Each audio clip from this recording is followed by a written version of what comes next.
Welcome back to Finance Unplugged. Today we have a really special episode planned because one thing all of my audience keeps asking about is the European path, Bocconi, IE, LSE, how recruiting actually works over there and how it's different from the traditional Indian or US route. And honestly, there's no better person to answer that than my guest today. He is studying at Bocconi, he is interning at UBS, he's had two PE roles. That is a complete picture of what the European finance track actually looks like. Giovanni, welcome to the show. Oh, thank you. Very nice to meet you and great to be here and actually speak with you guys. Likewise. I am very desperate to directly get into the insights, but I want to know a little bit about your background before we get into that. Can you tell me a little bit about what drew you into finance and what made you choose Bocconi over other universities that you possibly got into?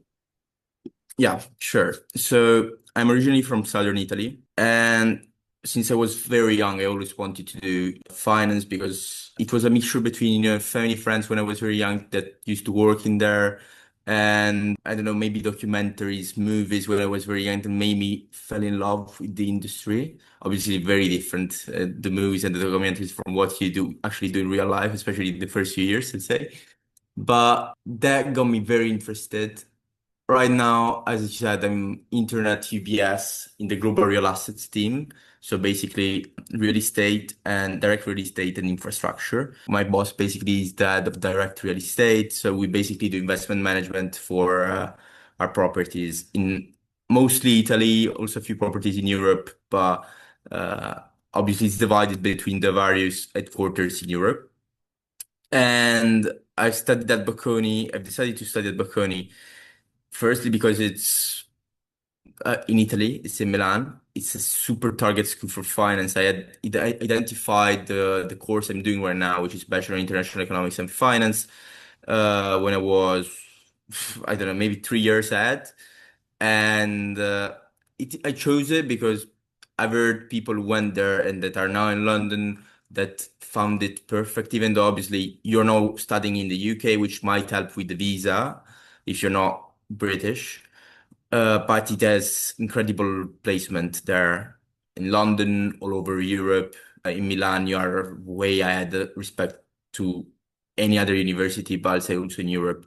There's just maybe LSE or HSA, which is HSA is mostly masters, but there's few other universities which can match the Yeah. credibility you get a bachelor's at Bocconi. Right. Right. It's always so nice listening to how somebody got into finance, what was their path like. I have another question for you. I want to know a little bit about what essentially makes Bocconi unique and why have their placements historically been so strong. I mean, I'd say the things that makes Bocconi Bocconi is the students, the environment you're in. So obviously studying finance, I mean, it's going to be the same if you study at Bocconi or if you study at any other university, because in the end, the stuff they need to teach you, especially at this level, is basically the same. That obviously depends on the way they do it, they structure it. But what really makes it unique is the environment and the people who are at Bocconi, especially in our course in finance, the international economics and finance, because they're super competitive in a good way, obviously, and they push you to the limit. They push you to, study more, understanding more, understanding, what you want to do early, reaching out. Obviously, there's so many events that Bocconi does and that you can obviously do aside from Bocconi that makes you, understand things and know things better, faster than any other place. I was, I'll say, if it wasn't for the incredible, mates I've made and their aspirations, their constant, I mean, you go to the library any time of the year, you're gonna find it's gonna be packed. And unless you go very late in the day, you're not gonna find a spot probably. But that's, just shows you how insane the culture is. And it's a very good competition where everybody keeps pushing each other. So I'd say that's why, we have such a good placement. Yeah, it's very motivating, like you said. Can you walk me through what recruitment actually looks like at a target European university? In India, there's a lot of companies that are coming to the campus and they're choosing candidates based on merit. in Europe, is it mostly about networking, cold mailing, and finding your way into it by building relationships, or is it different?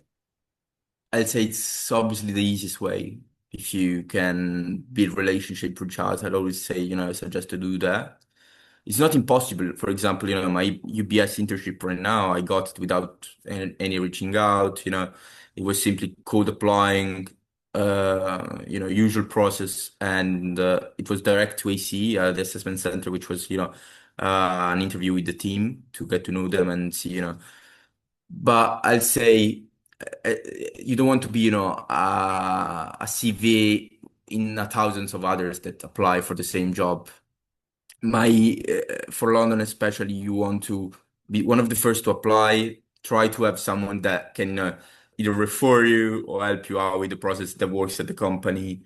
I'll say, yeah, that's the kind of suggestion I have. Obviously, having a good CV, having good grades does, but what they look for the most is experiences, even though you're very young. Okay. So if you're in your first year of uni or before going to uni and you have the possibility to, do something that shows your passion, shows your interest, that's very good. That's gonna put you ahead of the others way early. And one great thing to do to get, your foot in the door and is the Spring Weeks programs, Spring Insights.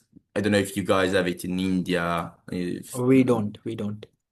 Okay, but for those, who want to go to work in London, it's a great way to, first of all, understand what it's actually like, because they're basically 1 week inside programs where you go to the bank's headquarters in London and, network with people. They give you presentations.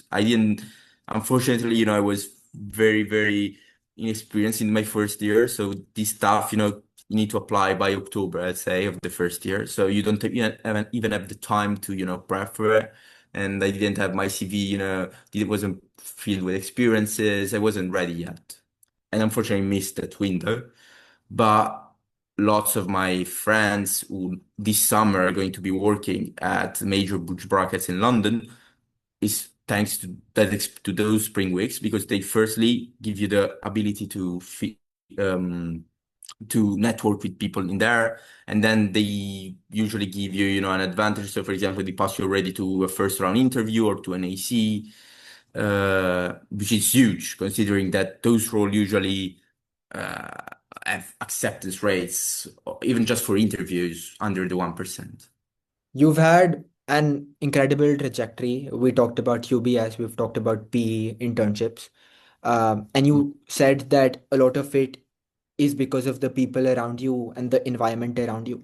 How much of your success would you say was because of the work that you put in yourself versus the people around you? And can you tell me a little bit about if maybe the people around you, your friends doing finance, if they're following similar paths as well, like internships at big banks in their second, third year?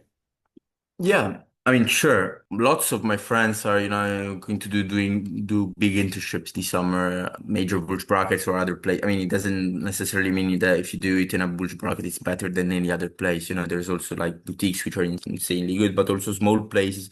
For example, before my UBS internship, I was an internet a search fund, which if you're not familiar with it's basically, a one man or a one man show, a searcher who's like trying to find a company, a small or medium enterprise to buy and, build a platform anyway, sort of private equity, but for very small companies, very medium companies that need, someone to help them with, capital or maybe operational efficiency.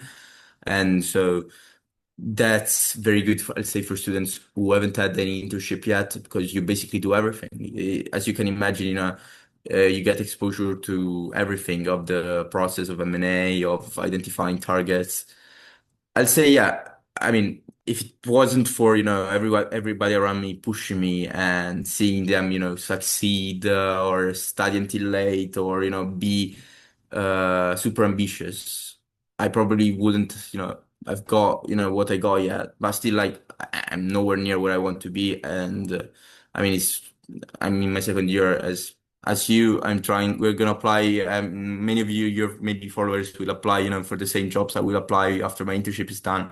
So yeah, it's They help a lot, but obviously you have to put in the work. I mean, you need to be putting all those Fair. late hours Yeah. and understand that, you need to focus and dedicate yourself to it. Because Hmm. obviously, in order to, to be prepared, you want to be prepared. You want to be prepared for the first round interviews, for, connecting with people, understand, you need to know everything about from the technical side, from, the market awareness side.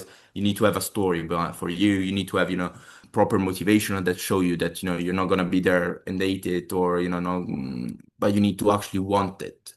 So I'll say it's a combination of both. Right. I loved how articulately you laid that out. I would like to switch lanes a little bit now and focus on the international audience because most of my audience is essentially Indian. For international students, how welcoming is the environment at Bocconi? And applying to internships, does being international put you at a disadvantage, or is that not the case at all? Okay, so in Milan, obviously, usually internships require an Italian, or anyway that you know Italian at least C1 or C2. But obviously, there are a few places, not a lot, that are only English speaking, so you can find something. But Bocconi is let's say, a bubble inside of the city, international bubble, where basically the language you're gonna hear on campus is English. Our class is composed maybe of 60% of people who are international students from all over the world.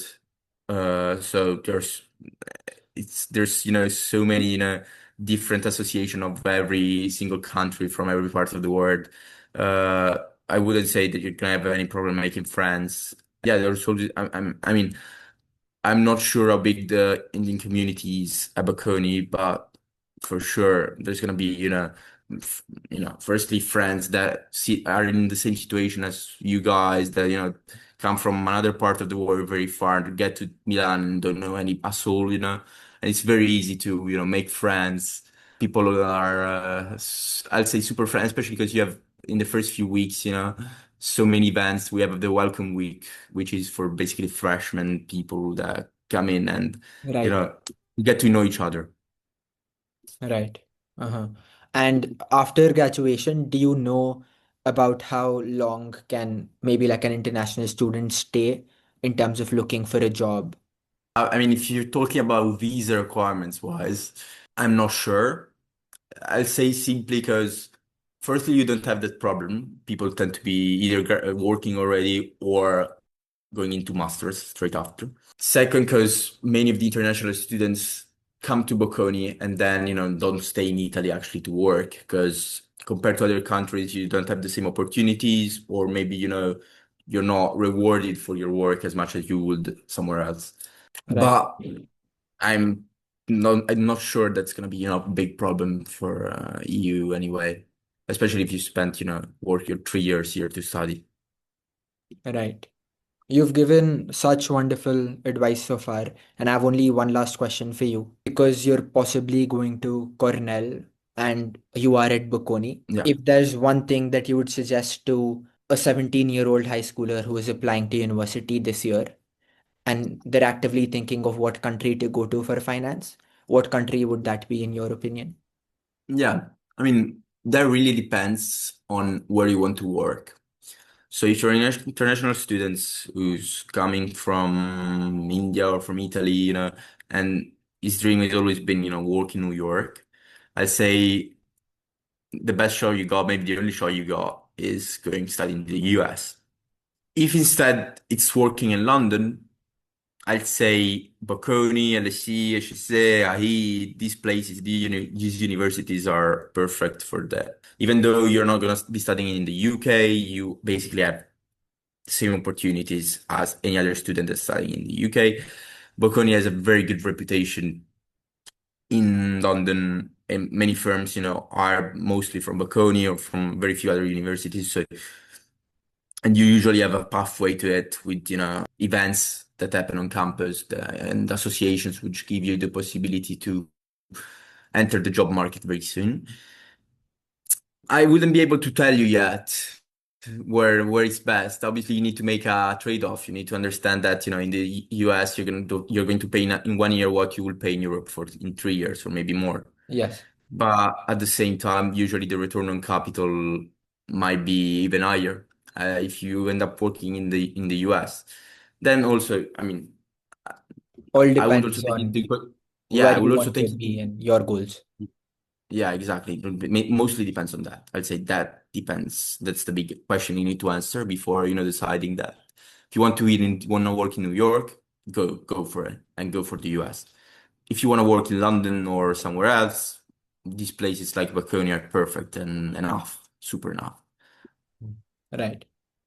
That was wonderful. There's so much that I can take back from this episode because I'll be applying to university this year as well. Yeah, Thanks, man. no problem.